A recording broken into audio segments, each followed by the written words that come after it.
Happy birthday to you. Happy birthday to you. Happy birthday to you. Happy birthday to you. এইটার জন্য আমি এত অবাক হয়ে গেলাম। আমাদের প্ল্যান ছিল তুমি অবাক হয়ে আমাদের প্ল্যান ভয় পেয়ে গেছি।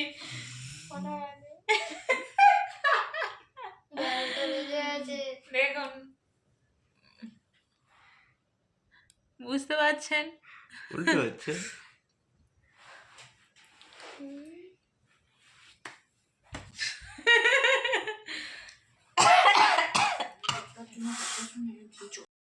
নমস্কার বন্ধুরা, আশা করছি আপনারা সবাই ভালো আছেন।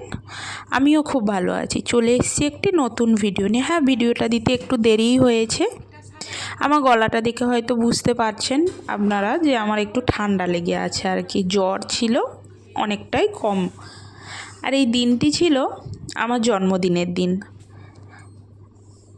আপনাদের দাদাই প্রতি বৎসরেই যেরকম খুশি হোক না কেন, ছোটোখাটো হোক বা যাই হোক না কেন, ও আমার জন্মদিনটা মনে রাখে এবং পালন করার চেষ্টা করে। এটাই বা কজন পায় বলুন তো? এতেই আমি অনেক খুশি।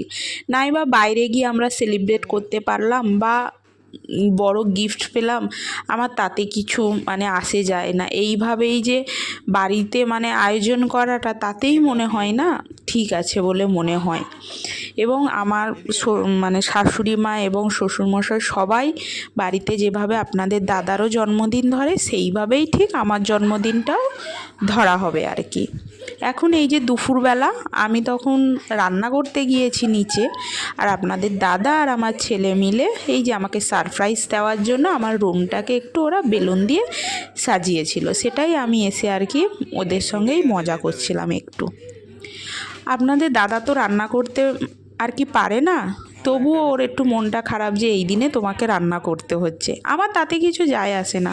ও অনেক কিছুই নিয়ে এসেছিলো রান্না করার জন্য, মাছ, পনির, চিকেন সবই নিয়ে এসেছিলো।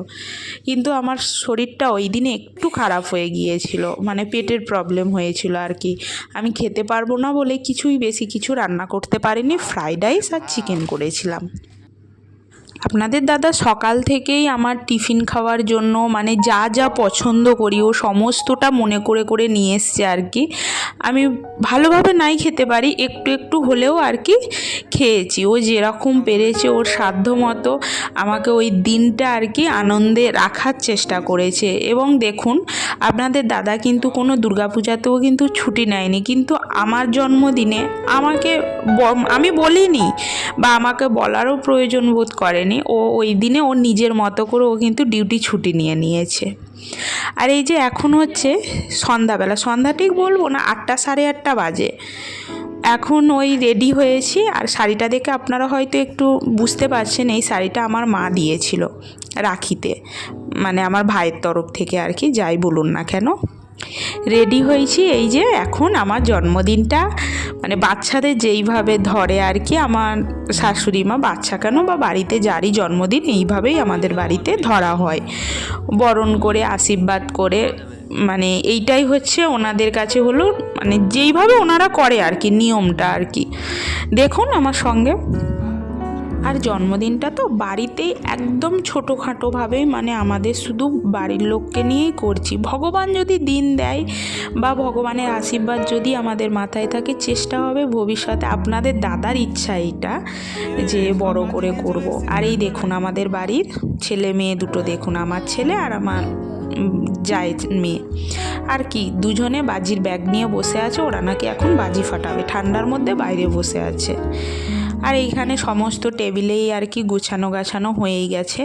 আপনারা জানেন অবশ্যই যে আমাদের মা বাবা দোকানে থাকে, তো আমার জন্মদিন উপলক্ষে ওনারা একটু বাড়িতে তাড়াতাড়িই চলে এসছে। আর এই যে এনাকে দেখছেন, ইনি হচ্ছে ঠাম্মা, আপনাদের দাদার আর কি ঠাম্মা, আমারও ঠাম্মা। আর আমাদের এই মা, কিছু বলার নেই, জন্মদিন কেন কোনো পুজো কেন যে কোনো কাজ মানে খুব নিখুঁত আর মানে যা যা নিয়ম আছে মোটামুটি করবেই। আমার তো খুব হাসিও পাচ্ছে আবার খুব লজ্জাও পাচ্ছে, কি বলবো, বাচ্চাদের ধরা হয় এইভাবে, আপনাদের দাদা ধরে আসছে আর কি, মা অতটা না, এবার আমার তো একটু, তবু মা সমস্ত নিয়মটাই আর কি ঠিকঠাক করে করার চেষ্টা করে প্রত্যেকটা কাজেও। কেন লজ্জা পাওয়ার কারণটা হলো আমি তো এই বাড়ির বৌমা, বলুন। সাধারণত এরকম মধ্যবিত্ত বাড়িতে তো এইভাবে জন্মদিন মানে বৌমার জন্মদিন ধরাটা তো অতটাও মানে দেখা যায় না। হাইফাই বাড়ির কথা আমি তুলে ধরছি না, এইখানে মধ্যবিত্ত আমাদের মতো একদম সাধারণ মানুষের কথাই বলছি। আর বেশি পাওয়াটা হচ্ছে আমাদের মার কিন্তু মেয়ে নেই, আমি আর আমার যাই হচ্ছে মানে মেয়েরই মতো বললেই চলে, আপনাদের দাদারা 2 ভাই, মেয়ে নেই, ওই জন্যই আর কি একটু বেশি পাওয়াও হয়ে যায় আমাদের। সবথেকে বড় কথা হলো এই দিনটাতে আমার শ্বশুরবাড়ির সমস্ত বড়রা মানে বড়দের মধ্যে আমিই তো সবার ছোট, সবাই এই দিনটাতে আশীর্বাদ করে, এটাই তো মেন হলো একটা মানুষের জীবনে আশীর্বাদটাই হলো বড় জিনিস, এই যে বড়দের আশীর্বাদটাই। এখন এই যে মা আমাকে মানে যা যা আশীর্বাদ করে দিচ্ছে প্রদীপের তাপ দিয়ে, তারপরে ওখানে আপনাদের দাদা সমস্ত মানে মিষ্টি টিষ্টি যা যাবতীয় টেবিলে খুব সুন্দরভাবে আমাকে গুছিয়ে দিয়েছে, সেইগুলোই আর কি সবাই মিলে একটু অল্প অল্প করে আমার মুখে দিয়ে দেবে। সবথেকে এখানে মজার বিষয় হলো আমার জন্মদিনের পায়েসটা কিন্তু আমি নিজে হাতে বানিয়েছি। কারণ হলো আমি জন্মদিনে পায়েসটা আমাদের করার কোনো মানে প্ল্যানের মধ্যেই ছিল না আর কি। আর মা বাবা তো বাড়িতে ছিল না, একটু আত্মীয়র বাড়ি গিয়েছিল। এবার মা বাবা বাড়ি আসতে আমার ছেলে বলছে আজকের আমার বার্থডে আছে। এবার মা বাবা শুনে আর কি দোকানে চলে গিয়েছিল। এবার মা জানে যে পায়েস টায়েস হয়তো বানাবো বা কিছু, মায়ে আবার ফোন করে আপনাদের দাদাকে বলছে তুই কি একটু পায়েস করতে পারবি, বৌমার এরকম জন্মদিনটা ধরতাম।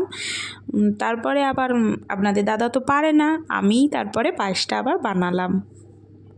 আর আপনাদের দাদা তো মানে বিয়ের আগে কিছুই পারতো না, আমার সঙ্গে আর কি থেকেই বলুন না কেন ডাল আলু সিদ্ধ বা নিজের মতো করে খাওয়ার মতো কিছু শিখেছে। যদি বলেন কি করে শিখলো, আমার বিয়ের পর থেকে অনেক ঝড় ঝাপটা, অনেক অসুখ বিসুখ, অনেক কিছু নিয়ে গেছি জানেন তো। আপনাদের দাদা কিন্তু আমার পাশ থেকে সরে দাঁড়ায়নি বা আমার হাতটা ছেড়ে দেয়নি, অনেক কিছু বাধা পেরিয়ে ও প্রত্যেকটা বিষয়ে আমার পাশে ছিল। যদি বলেন যে বাধা কেন, আমার অনেক কিছুই মানে বিয়ের পর থেকে অনেকগুলোই অপারেশান হয়েছে বা অনেকটাই আমি কষ্ট পেয়েছি, ও প্রত্যেকটা এতে আমাকে সাপোর্ট করেছে এবং আমার পাশে ছিল।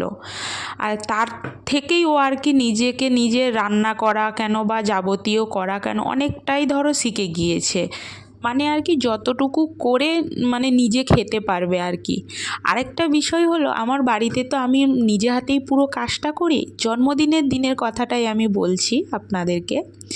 ও সকালবেলা থেকে আমাকে কোনো কাজই করতে দিচ্ছে না, মানে আমি ঘুম থেকে ওঠা থেকে আমি ওপর থেকে মানে ওপরের ঘরের কাজ সেরে নিচে না যেতে যেতেই ও দেখছি আমার হাতের কাজগুলো ওই করে নিচ্ছে, যে না অন্তত একটা দিন তোমাকে একটু মানে ফ্রি দিই। আমি না না এগুলো করার তো কোনো দরকার নেই, বলবো কি বলার কোনো আমার এখানে কথা নেই বা ভাষাও নেই।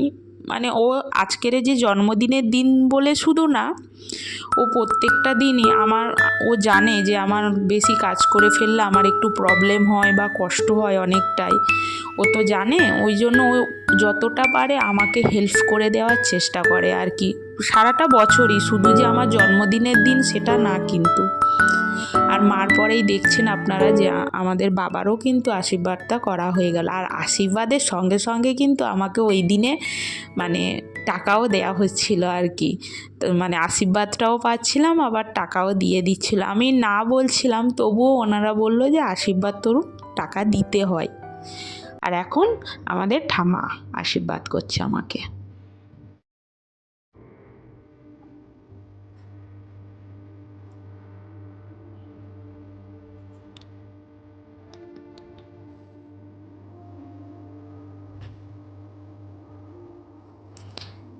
ঠাম্মার আশীর্বাদ শেষ, দেখুন আমাকে বাবা মার মতো ঠাম্মাও আর কি টাকা দিচ্ছে।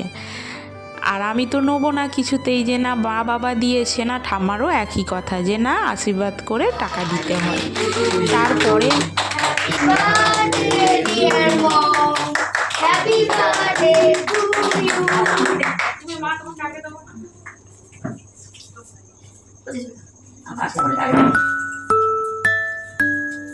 হ্যাঁ আমি হাত তালি দিই। Please, বন্ধ করে দাও।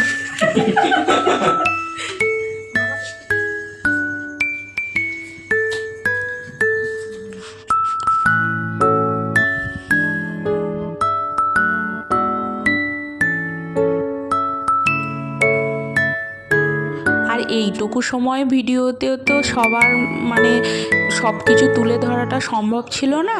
যেমন আমার যা মানে আমাদের দিদি, আপনাদের দাদা সবাই আশীর্বাদ করেছিল, কিন্তু সেইগুলো আর নেওয়া হয়নি। ভিডিওটা অনেকটাই তখন বড় হয়ে যাচ্ছিল, ওই জন্য আর ওইগুলো আর নেওয়া হয়নি, শুধু বাবা মার আশীর্বাদটাই মানে নেওয়া হয়েছে। আর এইখানে বলছিলাম না যে মিষ্টি সাজিয়ে দিয়েছে, এখানে কিন্তু রসমালাই ছিল, তারপরে অমৃত ছিল, আমার পছন্দ করা মানে আমি যে পছন্দ করি সেই কেকটাই আনা হয়েছিল। আর এই দেখুন আমার কত টাকা, আর এই চকলেটটাও কিন্তু আমার ছেলেই দিয়েছে। আর সবার খাওয়া দাওয়া মানে টেবিলেই সবাইকে একসঙ্গে বসিয়ে দিয়েছিলাম। আর এইখানে এবার দেখুন এইটা মানে ক্যামেরাটা করার কারণ হলো আমি মানে জল ঢেলে আর কি ভাতটা খাচ্ছিলাম, ওই জন্যই আপনাদের দাদা ক্যামেরাটা করলো যে যার জন্মদিন সে কী খাচ্ছে। দেখুন মানে আমার অবস্থাটা এতটাই খারাপ ছিল, আমি কোনো খাবার খাইনি। স্বামী বা এইভাবে জন্মদিনটা ধরে আমার অনেক পাওয়া, আমার আর কিছু, আমার এই গিফটে কিছু কিছু চাই না। একটা মেয়ে যে শ্বশুর বাড়িতেও যে এইভাবে যে তার জন্মদিনটাকে মানে পালন করা হয়, এতেই অনেক অনেক পাওয়া। আমি জানি যে এতে কোনো গিফটের এর সঙ্গে কোনো তুলনা নেই। হ্যাঁ, আমার স্বামী যতটুকুনি আছে ততটুকুনি দিয়েই আমাকে মানে দুহাত ভরে যাকে বলে দেওয়ার চেষ্টা করেছে। আমি যেগুলো ভালোবাসি খেতে, ও প্রত্যেকটা জিনিস আজ সারাদিনে খাওয়ানোর চেষ্টা করেছে। আর আমি কিছু চাই না। লোক বলে না জিনিস টিনিস বা কোনো কিছু দেওয়া নেওয়া, এটা কোনো বড় ব্যাপার না। ওর দিনটা মনে রাখাটাই হলো বড় ব্যাপার। এই যে মনে রেখে ও যে আজ ডিউটি ছুটি নিয়ে আমার এই দিনটা ধরেছে, এতেই অনেক, আর কিছু চাই না। আর আমার এই ছোটোখাটোভাবে জন্মদিনের অনুষ্ঠানটা যদি আপনাদের একটু মনের কোণে জায়গা করে থাকে, তাহলে আমার একটু পাশে থাকবেন। আর যাওয়ার আগে একটু লাইক, কমেন্ট, শেয়ার আর সাবস্ক্রাইব করতে ভুলবেন না। টাটা, আবার দেখা হবে নেক্সট ভিডিওতে। Good night. Good night. Good night. হয়তো বলা যাচ্ছি।